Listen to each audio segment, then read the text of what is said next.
Sumainyo ang Panginoon. Ihanda ninyo ang daraanan ng Panginoon. Tuwirin ninyo ang kanyang mga landas. Ang paanyaya na ipinahayag ni Jesus ay bagamat ilang beses natin narinig ay tungkol sa paghahanda. Pero hayaan mo natin na bigyan natin ng higit na pagninilay.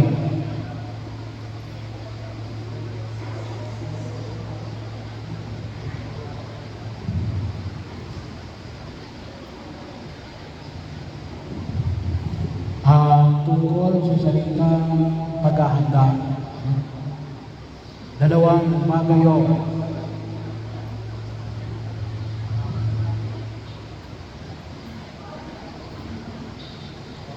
Una ay ito ay dapat na maging bahagi na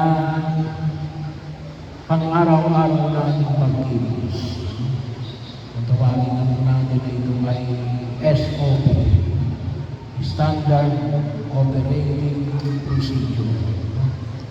Magamado, sabi nga natin, palagi natin narinig, laging handa, hindi lang Boy Scout, hindi lang Girl Scout, ngunit ng bawat binyagan. Sabi nga natin, dapat palagi tayo SOP. Hindi yung SOP na pinakailangan yung maglagay para mapabilis ang inyong trabaho. Hindi. So, paanyaya na kung saan ay pinamamanin ko sa atin ang isang pagkilos na makita ko natin sa Ebanghelyo, paanyaya na kung saan ay tinatawagan tayo ng Diyos. Bakit kinakailangan natin pagkasiyan at talimdan ng ating mga kasalanan? Kasi yung dalawang image na nakita natin sa Ebanghelyo isang tayo sa araw na ito. Ano yung una? Palakon na nakakampa. Hindi lang basta palakon. Ngunit palakon na alin? Ready to strike. Bahagi yun. Makita natin. Nakaamba na. Nakahanda na. Puputulin ka na. Oh, hindi ka nagbunga ng mabuti. Yun ang pinaanyaya. Ay, walang bunga. Parang hindi ka na bunga ng mabuti. Wala kang bunga eh. Hindi lang sabagat masama ang bunga mo. Pero dahil sa wala kang bunga, masama na rin yun. Hindi mabuti yun eh. Dapat ikaw ay nangununa. Kumikilos, lumalago, yumaya mo. Bahagi mo na ang paanyaya na ipinahayag ng buong may kapal bilang mga Kristiyano Katoliko, tinatawagan tayo ng buong may kapal na hindi lamang para umiwas sa kasalanan, ngunit alin, gumawa ng mga bagay na hindi nakalugod-lugod sa harapan ng Diyos. Bakit? Sabi nga natin, ay mga anak ng Diyos. Kaya, hindi mo pwede na alin. Hindi mo sapagat na nanakot si Jesus. Na nakita ko natin dito. Yung isang mga image alin, yung kalaykay. Kalaykay na kakalaykay ng alin. Yung trigo at ang iba. Sige, yung trigo, ilalagay sa kamali. Yung iba, susunogin. Yan lang ngayon, ang iba, hindi na sinusunog. Pinapakain na ngayon sa hayop. Mahal na. Ang iba ngayon, 20 pesos. Kasi halaga daw ng bigas. So bahagi yun, 20 pesos ang sako ng iba ngayon. Pero nang panahon na Jesus, sinusunog lang yun. Walang halaga noon ang iba. So bahagi yun na kung saan ay makita ko natin. Yung paanyaya na kung saan ay kinakailangan natin pagandaan. At sa liturya ng simbahan, makikita mo natin na mismo yung liturya ng simbahan may mga paghahanda. At Tulad halimbawa ng alin. Yung ngayon, no? Advento.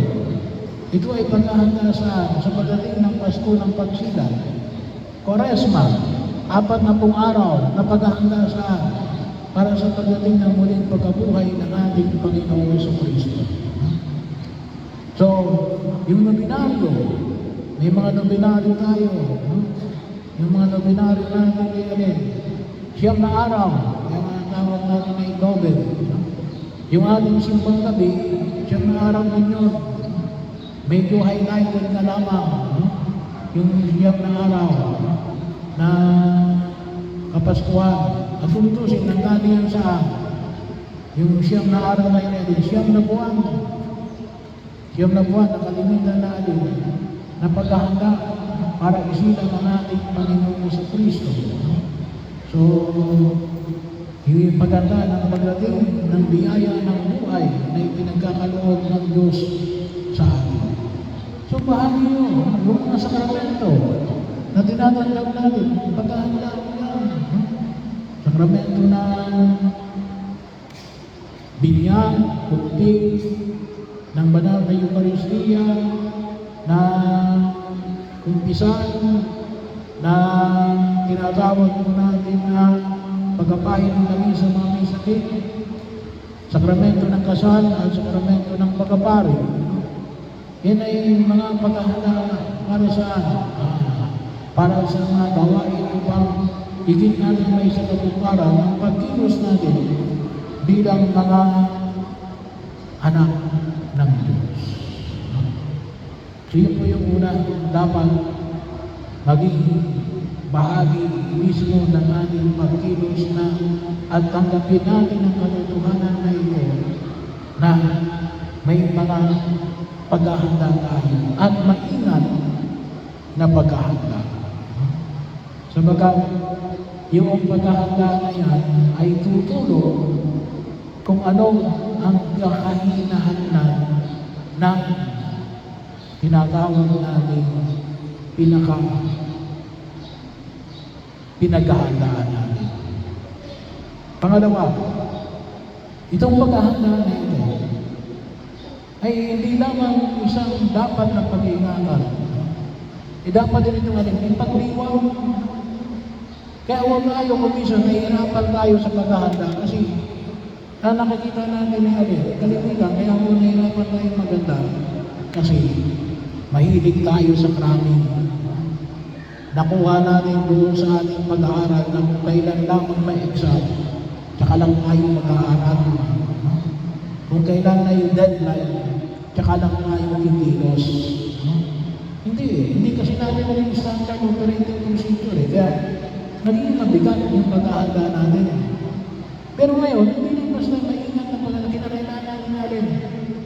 We have to celebrate it. Kaya ngayon, pag-isindi natin ang kandila kanina, pag-isindi natin sa 4 na linggo na ito na Advento, ito isang pagdiriwang. Kasi hindi ho lamang yung pagdiriwang natin yung mismong araw na pinaghahandaan natin. Yung mismong paghahandaan natin, kinakailangan makita natin yung kabahagi ito ng pinaka-main event na yung mismong araw na kinahihintay natin. Kaya, bahagi, siguro po ang isang imahin dyan ay katulad ng isang nanay o tatay na naghahanda ng pagkain sa kanyang anak at ng asawa. So yung paghahanda na ito yan para mabusog yung kanyang pamilya. So mismo yung paghahanda na yun, yung pag-aasikaso ng mga rekado, paggagayad ng mga gulay at ng mga karne, ay yun ay bahagi ng pagsasasaluhan sa mismong amam ng kanilan. Pero yun naman makita natin na yung mismong paghahanda ay dapat ipinag-iriwang natin. Na ito ay kaakibat ng pinaka-araw mismo na siyang pinakahihintay natin. Hindi o magiging maganap yung pinatawag natin pagdiriwang kung hindi yung maayos yung ating pag-aaral. Pero, makita rin natin na inanyaan tayo ng Diyos natin. Kinakailangan natin ipagdiwang mismo yung ating mga pag-aaral. Hindi yung pabigat, hindi yung isang problema na inaharap, ngunit sana makita natin na ito ay bahagi ng araw na siyang hinihintay natin. Kaya, huwag natin kalimutan, kaya ngayon, kahit ng mga sakramento, it is a celebration. Isang pagdiriwang ng buhay. Makita ko natin, huwag natin kalimutan, yung mismo pagdiriwang natin na hindi lang mismo yung araw na hinihintay natin ng main event. Ngunit natin, nagsisimula yan sa mismong paghahanda natin.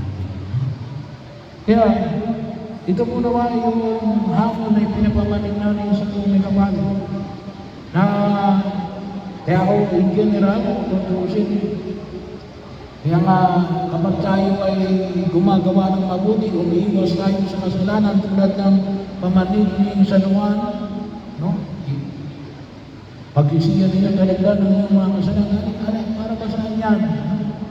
It's a celebration ng pagsasakayo natin dahil yung mga anak ng Diyos na nais natin ipakinabangan yung biyaya ng langit kahit na tayo ay nasa lupa pa.